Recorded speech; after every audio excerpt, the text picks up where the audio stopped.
Vamos a hablar de una problemática que me parece que a todos nos incumbe y mucho. ¿Cuántas veces llega la primavera y decís, como alérgico me he resfriado, empezás a tomar un medicamento que decís es el apropiado para generar una sensación de un poquito de bienestar, porque estás mal de la garganta, estás con una congestión muy fuerte y de repente te equivocás? Pensás que es un simple resfrío y el problema es otro. Bueno, para hablar de este tema hemos convocado al doctor Claudio De Petris, es uno de los médicos del staff del Sanatorio del Salvador, para hablar precisamente de todo esto. ¿Cómo nos equivocamos? Obviamente en un diagnóstico porque no somos médicos. Doctor, bienvenido y buen día. ¿Cómo está? Muchas gracias por la invitación. ¿Cómo está? ¿Bien? Bien, muy bien. Bueno, por ahí, discutir esto de somos alérgicos, no somos alérgicos, ¿por qué tenemos tal padecimiento una vez que llega la primavera? ¿Qué hay detrás de todo esto? Yo creo que uno de los puntos claves en esto es básicamente que uno tiene que hacer un análisis adecuado sobre la alergia como una enfermedad que tiene que ver con la persona y que tiene que ver con las estaciones, digamos las estaciones del año. Como vos decías recién, el tema de la primavera, mucho calor.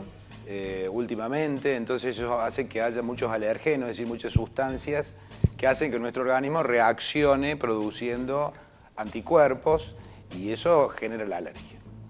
Pero lo que más me preocupa del tema es que muchas veces se confunde el diagnóstico de la alergia con otras enfermedades que son de mayor cuidado y que tienen que ver con infecciones. Fuera de cámara estábamos charlando sobre ese tema y decíamos que lo más preocupante es lo que tiene que ver con la cultura de la salud, la cultura de la salud que tenemos todos. Y que más de una vez nos equivocamos, vamos a buscar un medicamento, nos automedicamos por la alergia. A más de uno le pasa, a todos nos pasa. A ver, lo más común, uno tiene una congestión y dice, uy, este resfrío, y va y compra en la farmacia. Exactamente. Lo que más popularmente dice. Exactamente. Claro, Sí, totalmente. Te pones la gotita después. Yo comentaba hace poco que yo muchas veces voy a la farmacia y nadie sabe que soy médico. Y escucho cómo la gente llega al farmacéutico y le pregunta, ¿por qué no me da algo para el resfrío, suponete? La verdad que yo no sé si la persona está resfriada y lo pone en un aprieto al farmacéutico quien le tiene que dar una medicación sin saber qué síntomas tiene el paciente. Y este es el mayor de los problemas. ¿Por qué? Porque si uno tiene una enfermedad infecciosa se complica y puede complicarse hasta situaciones mucho más graves. Doctor, ¿y hasta qué punto? A ver, es cierto, la llegada del polvillo, el polen, Sí. La sequedad de esta época, que hay mucho polvo en sí. suspensión, más el smog de la ciudad. Digo, ¿hasta qué punto uno ya se empieza a conocer y puede, está bien, automedicarse es malo siempre, pero digo, uno más o menos sabe que puede tener un cuadro alérgico que pasa en estos meses? ¿O cuál es el síntoma que uno le puede llamar la atención para decir, bueno, la verdad que puede ser algo distinto? Básicamente, la alergia es un cuadro, es una reacción inflamatoria. De manera que, digamos, la diferencia básica que vos vas a tener con un cuadro de gripe, por ejemplo, para hablar de algo más común, es la fiebre. La fiebre se va a presentar en un cuadro de infección y quizás en un proceso de mayor gravedad infecciosa, en una sinusitis, por ejemplo. En cambio, en una alergia no. En una alergia vas a tener congestión nasal, puede ser que haya hasta dolor de garganta también, pero no vas a tener los síntomas infecciosos que tiene una gripe, por ejemplo, o una angina. ¿Y existe esto de la alergia crónica? Esa gente que dice, siempre tengo la misma alergia y ya justamente por creer que conoces que tenés la misma alergia, te automedicas. Exactamente. La alergia, yo te diría que la alergia es crónica. Es decir, es crónica porque está asociada con la persona. ¿No se puede curar? Es que el alérgico, digamos, reacciona frente a estas sustancias externas con el tiempo. Es decir, a medida que va pasando el tiempo, va reaccionando cada vez más a los mismos alergenos, digamos. Entonces, lo que uno puede hacer es disminuir la sintomatología, pero no curarla de fondo, quizás, sino tratarla de alguna manera hasta llevar... El ejemplo más común es el paciente asmático, que es el extremo, por nombrar, digamos, uno de los extremos de las enfermedades alérgicas. Donde vos podés hacer un tratamiento, hoy el asma la podemos tratar, la podemos corregir pero el asmático va a ser siempre asmático. La base alérgica, esa sí. La base está asociada con la genética de la persona. Y hay alguna, digamos, hay personas que están más propensas a esto, ¿de qué factores depende? ¿Hay algún factor, digamos, que la persona pueda trabajar durante el año para evitar que en esta época se reaccione de esa forma? Sí, justamente, digamos, lo que hacen los especialistas en alergia es utilizar la desensibilización, que se llama, es decir, identificar el alergeno, o sea, la sustancia que te produce la alergia, e irla administrando en las vacunas, irla administrando en dosis, digamos, pequeñas, que hace que vos te vayas preparando, tu organismo se prepare para digamos, reaccionar cada vez menos frente al alérgeno.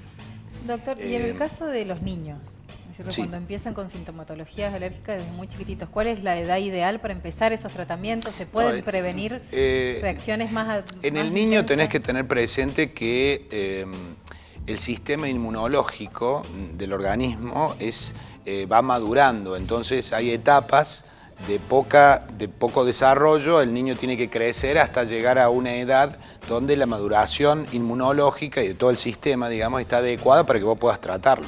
¿Y cuál es la edad Eso- ideal? Y lo ideal es empezar alrededor de los 10 años. A partir de allí el desarrollo se va completando y bueno, uno tiene que tratar, supongamos en el caso de un chico que sea asmático, el problema es básicamente que uno tiene que tratarlo, porque si no el asma es una enfermedad que puede ser grave. Doctor, ¿esos tratamientos Eso- son accesibles, los cubren las obras sociales? ¿Se pueden realizar para gente que no Sí. tiene recursos en hospitales públicos? Sí, también? todo se puede realizar. Sí, todos. Doctor, usted habló de consecuencias de la automedicación. Esto es realmente importante tener en cuenta de qué manera seguir en cada quien. La visita al médico, que se pueda diagnosticar la enfermedad o la alergia y que se pueda medicar como corresponde. Ahora, usted me decía, antes de la nota, las consecuencias que hemos tenido han curado neumonías casualmente por esto de la automedicación. Sí, el problema de la automedicación es un problema bastante grave en la sociedad actualmente. Es decir, uno tiene acceso, puede tener acceso a una persona que no es médica, acceso a medicamentos, inclusive hasta sin receta muchas veces. Y esto es lo que yo creo que genera, digamos, el riesgo de tapar o encubrir Los síntomas de enfermedades que pueden ser graves. Es decir, nosotros mejoramos solamente la condición, decís, bueno, me siento un poquitito mejor, pero no vas a la raíz Sí, del problema. Exactamente, y lo digo no solo en el tema alérgico, lo planteo a distintos niveles. Sí. Nosotros hemos visto pacientes internados que tienen una neumonía, que es una situación grave de infección pulmonar, y han sido tratados con medicamentos por automedicación, que lo único que han hecho es sacar la sintomatología y empeorar la situación. Claro. Pero uno lo ve en otros casos, lo ve también en enfermedades abdominales. Pacientes que le duele la panza, van al farmacéutico, les da un antiespasmódico porque es lo que tiene al alcance de la mano y termina a lo mejor siendo una apendicitis, por ejemplo. Y lo cual, por supuesto, termina siendo mucho más complicado y grave.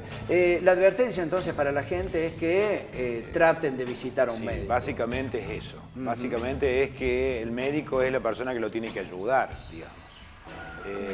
Acá se dan una serie de planteos, cómo es la accesibilidad a los médicos también. Es todo un tema para discutirlo, quizás en otra oportunidad. Sí, a veces Pero- conseguir turno Exacto. A no es veces muy puede ser sencillo. con un ataque de exactamente. estornudo, que yo no voy a ir al médico, me voy a perder una Exactamente. tarde, me tomo Exactamente. una ¿Y en pastilla. qué caso consultar para un alergista? Digamos, ¿cómo se llega a un alergista? Porque por ahí se puede confundir, qué sé yo, con el dolor de garganta del que hablábamos, con los estornudos y te vas a un médico clínico o algo de eso.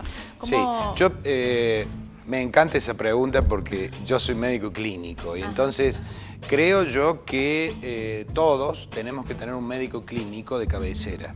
Bien. Entonces, ante esa situación, uno tiene que consultar con su médico de cabecera, su médico clínico, quien es el médico que deriva si la sintomatología es la adecuada para esa especialidad. Claro. En el caso de la alergia, a su especialista de alergia.